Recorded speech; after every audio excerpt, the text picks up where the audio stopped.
आज मैं अमृतसर से सुल्तानपुर लोधी की राइड कर रहा हूँ साइकिल पे। ये रहा साइकिल और अभी मैं लगभग अपने घर से यहाँ तक ऑलरेडी 5 किलोमीटर आ चुका हूँ। ये मेरे पीछे आप देख रहे हैं जो रोड जा रही है सीधी जलंधर, दिल्ली, लुधियाना को। इसी रोड से मैं जाऊँगा अप टू जंडियाला तक।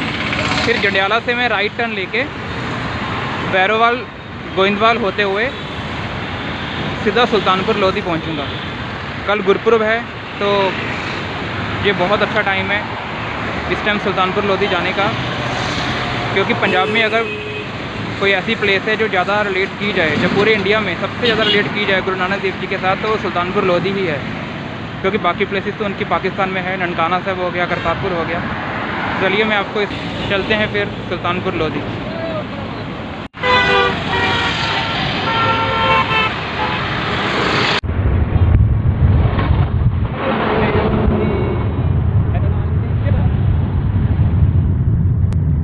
जंडियाला आने वाला है, जंडियाला से हम राइट टर्न लेंगे।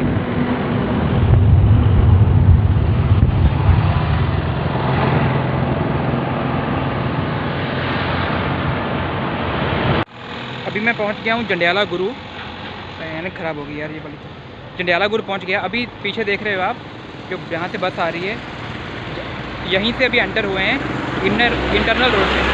ये सीधी रोड वैसे तरन तारण को जाती है, लेकिन मेरे को ये रोड से तुरंत आगे जाके लेफ़्ट लेना है। लेफ़्ट लेके और शॉर्टकट पड़ जाएगा। सुल्तानपुर लोधी जाने के बहुत सारे रूट हैं। अगर आप कार और बाइक पे जाते हो वो ज़्यादा पड़ते हैं, 70-75 किलोमीटर पड़ते हैं। तो मैंने इंटरनल रास्ते लिए हैं गांव वाले। अभी मैंने जीटी रोड को छोड़ दिया है, तो अभी मैं अंदर के रास्ते आ गया हूँ। ये देखिए यहाँ पर आ गया हूँ, लगभग 35 किलोमीटर दूर अमृतसर से सुल्तानपुर लोधी। अभी भी 27-28 किलोमीटर बचा है।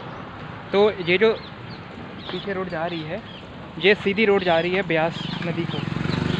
यहाँ से ब्रिज नहीं है, तो मेरे को यहाँ पर जाना होगा। यहाँ पर बोर्ड भी लगा हुआ है। यहाँ बोर्ड पे देखा है खडूर साहब, आलमपुरा, बिहारीपुरा, वैरोवाल, बाबा। तो हमको ना तो खडूर साहब जाना है ना गोविंदवाल, हमको उसके साइड से ही होके निकल जाना है। इधर से मैं आ रहा हूँ, जो सीधी road without any turn Jandiala Guru से आ रही है।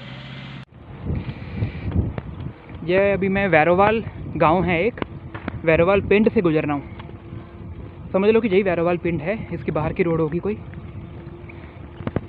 ये मैंने एक झंडा खरीद लिया था वहीं से। इसके ऊपर खालसा का चिन्ह बना हुआ है, शेर और खंडा, साथ में लिखा है यात्रा।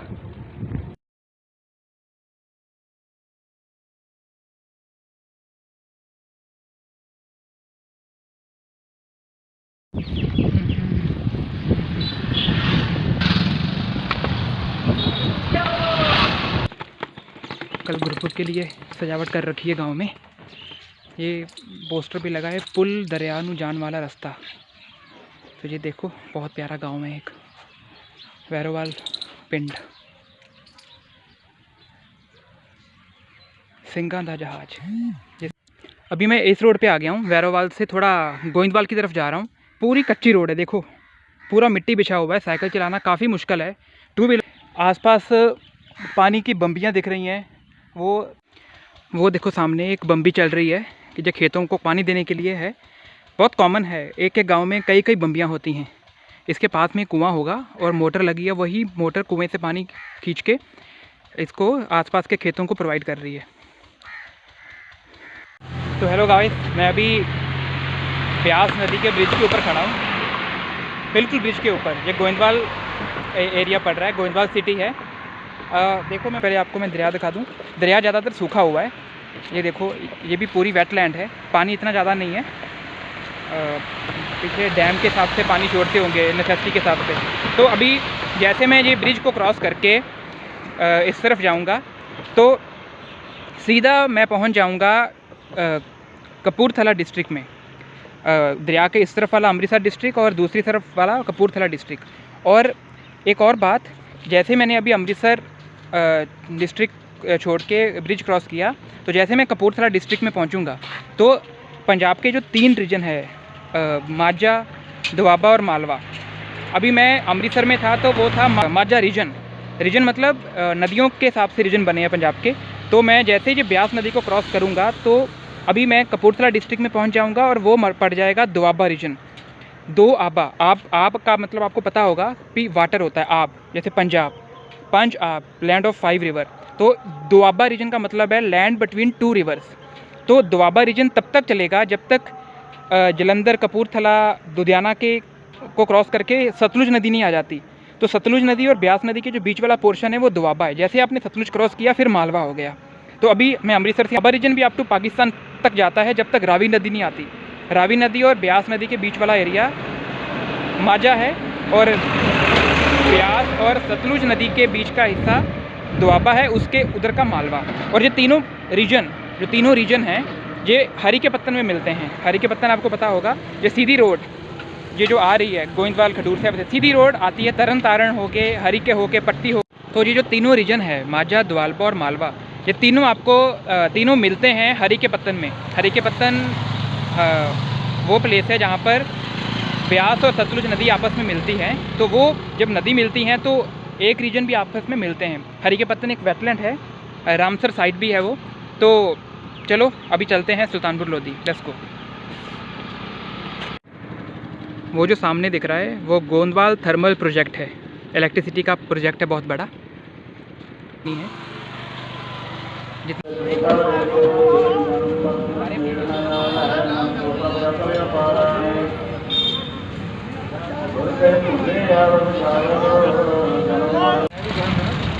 तो फाइनली मैं पहुंच गया हूं सुल्तानपुर लोधी। अभी जहां पर मैं खड़ा हूं ये वेई नदी का पुल है, ब्रिज है। आप देखो कितना प्यारा व्यू आ रहा है, ऊपर चांद दिख रहा है। 6:10 का टाइमिंग हो रहा है अभी। ये वही वेई नदी है जिस नदी पे 28-29 साल की उम्र में गुरु नानक देव जी नहाने गए थे एक सुबह, और वो फिर बाहर नहीं आए थे 3 दिन तक। और जब वो बाहर आए थे तो उन्होंने एक ही बात बोली थी, ना को हिंदू ना को मुसलमान। तब उनको जीवन का ज्ञान, परम ज्ञान प्राप्त हुआ था। उसके बाद वो अपनी 4 उदासियों पे गए थे। ये वही वेई नदी है।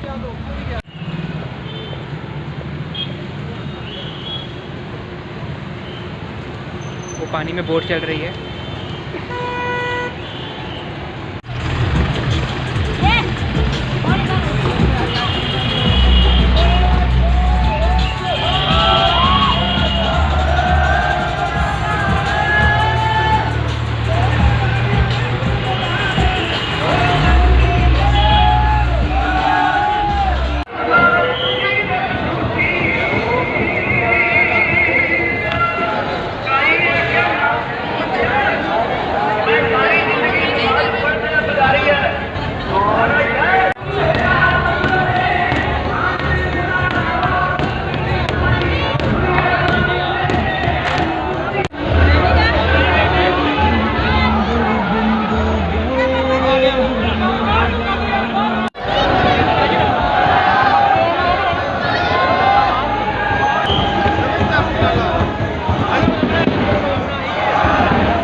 सत श्री अकाल जी। फिर से इस टाइम मैं काली बेई नदी के बिल्कुल ऊपर ब्रिज पे खड़ा हूँ।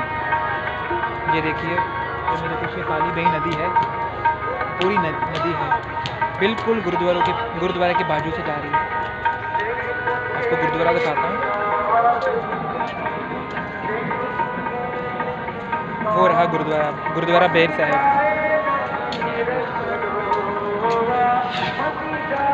ये नदी की इम्पोर्टेंस है कि इस नदी में 30 साल की उम्र में 1500 एडी के आसपास गुरु नानक देव जी ने स्नान किया था। वो यूजली यही स्नान करते थे और मेडिटेट करने के लिए जहाँ पर गुरुद्वारा बेर साहब बना हुआ है तो वहाँ पर मेडिटेट करते थे। तो एक दिन इतना मेडिटेशन करने के बाद एक दिन ये बेई नदी में स्नान करने आए और 3 दिन तक अलोप रहे इसी नदी में, बाहर नहीं आए। फिर तीसरे दिन वो इस नदी से बाहर आए तो उन्होंने एक ही बात बोली थी, ना को हिंदू ना को मुसलमान। पहले भी मैंने उस जगह भी आपको बताया था। अभी इस नदी के आसपास बहुत ही सीमेंटेड घाट बना के रखा है, मतलब प्रॉपर घाट बना हुआ है। कहीं भी जाएंगे आपको ऐसा घाट दिखेगा जो सीमेंट वाला दोनों साइड में। तो गुरुद्वारा बेर साहब के बिल्कुल कुछ मीटर से आप जैसे ही इधर आओगे, बेर साहब का अपना सरोवर है गुरुद्वारे का, और बिल्कुल सरोवर के पास ही ये बेई नदी फ्लो करती है। ये बेई नदी स्टार्ट होती है हरी के पत्तन, जो मैंने पहले आपको बताया था। Harike Pattan is the meeting point of 2 river, Beas river and Sutlej river.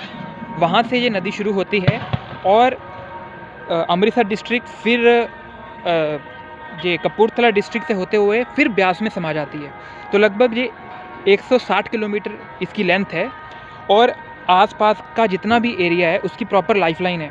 मतलब लोगों बहुत सारी एग्रीकल्चर इस पे ही डिपेंडेंट है। तो पहले ये नदी बहुत ज़्यादा ख़राब हुआ करती थी, बहुत सारे नाले इसमें जाते थे। अब इसको पिछले 6 साल 7 साल से सच्चेवाल करके एक सिख हैं, उन्होंने इसको पूरा साफ़ किया है और जो कि अभी तक काम चल रहा है सफाई का, जो कि बहुत अच्छी बात है। एक इसको साफ़ नदी बनाने का उन्होंने पूरा जिम्मा उठाया है, बहुत ही बढ़िया बात।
समूह संगतां नूं बेनती है, बड़े प्यार ते सत्कार से सरवण करिए।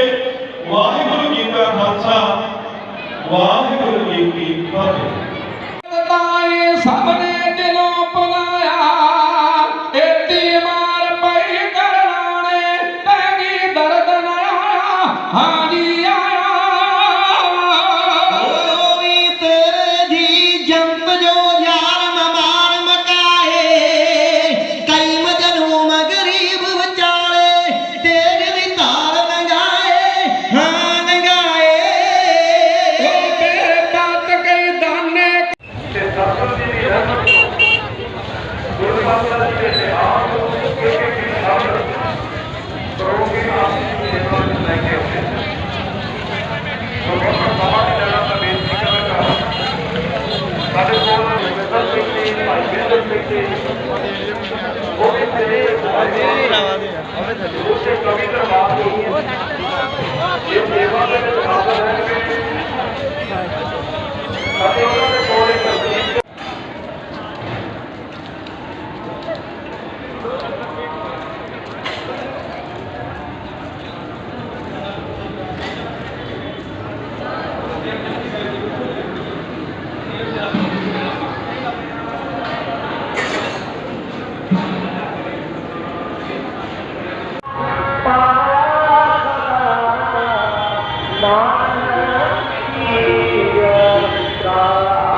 हेलो गाइस, ये जो आप देख रहे हो ये गुरु नानक देव जी की बहन जो बेबे नानकी है उसका ये घर है। तो उन्होंने बेबे नानकी के जो हस्बैंड थे, पति थे जयराम जी, उनका यहाँ मोदी खाना था। तो मेहता कालू जी ने, गुरु नानक देव जी के पिता ने उनको काम करने के लिए भेजा। तो उस सिलसिले में, उस वजह से वो सबसे पहले सुल्तानपुर आए थे और ये वो घर था, यहाँ पर वो बेबे नानकी जी के साथ रहा करते थे। और एक गुरुद्वारा है हट साहब, वहाँ मोदी खाना है, वहाँ भी गुरुद्वारा है, वहाँ वो काम किया करते थे। तो इस जगह का मेन जो पॉइंट बनता है आपको बताने का कि जब गुरु नानक देव जी को बेई नदी में नहाने के बाद परम ज्ञान की प्राप्ति हुई थी, तो उन्होंने इसी जगह से, इसी पॉइंट से, हालांकि इस जगह पे बहुत कम लोग आ रहे हैं, ज़्यादा नॉलेज नहीं है, तो इस जगह से उन्होंने अपनी उदासी शुरू की थी। ये देखो लिखा हुआ है बेबे नानकी हाउस, उल्टा दिख रहा होगा आपको, बेबे नानकी हाउस। इस जगह से उन्होंने लगभग 30 साल की उम्र में 14 साल उन्होंने जहाँ पर काम किया, 14-15 साल जहाँ उन्होंने काम किया, तो 1500 ईस्वी के आसपास उन्होंने डिसाइड किया कि मेरे को अब पूरी डायरेक्शंस में जाके एक ट्रू नॉलेज, भगवान की नॉलेज का ज्ञान सबको देना है।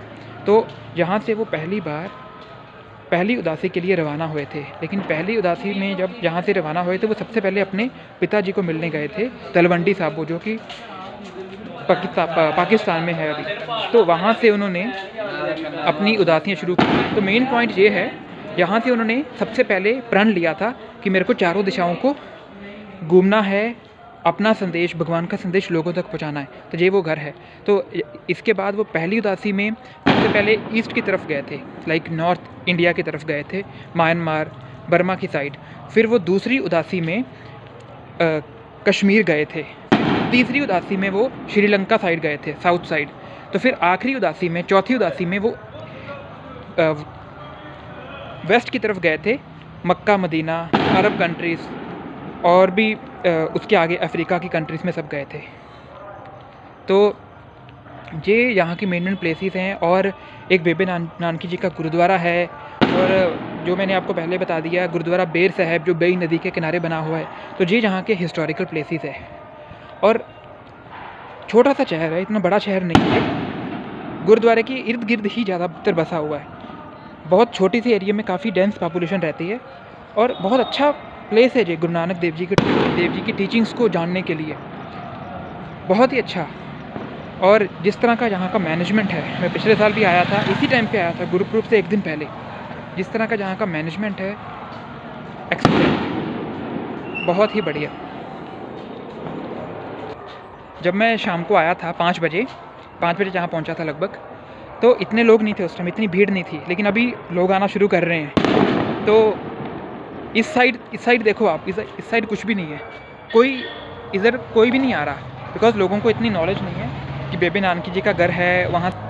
और लंगर क्या बताऊँ आपको, इतने लंगर लगा रखे हैं यहाँ पर, हर गुरुद्वारे में अपना लंगर है, बाहर साइड में लंगर लगे हैं। जैसे मैं अमृतसर से निकला हूँ, पूरी रोड में लंगर ही लंगर दिख रहे हैं, चाय का लंगर, सब्जियों, ऑर्गेनिक जितनी भी सब्जियाँ बेचते हैं किसान, उन सब का लंगर है। बहुत ही बढ़िया यहाँ पर एक माहौल है, बहुत खूब।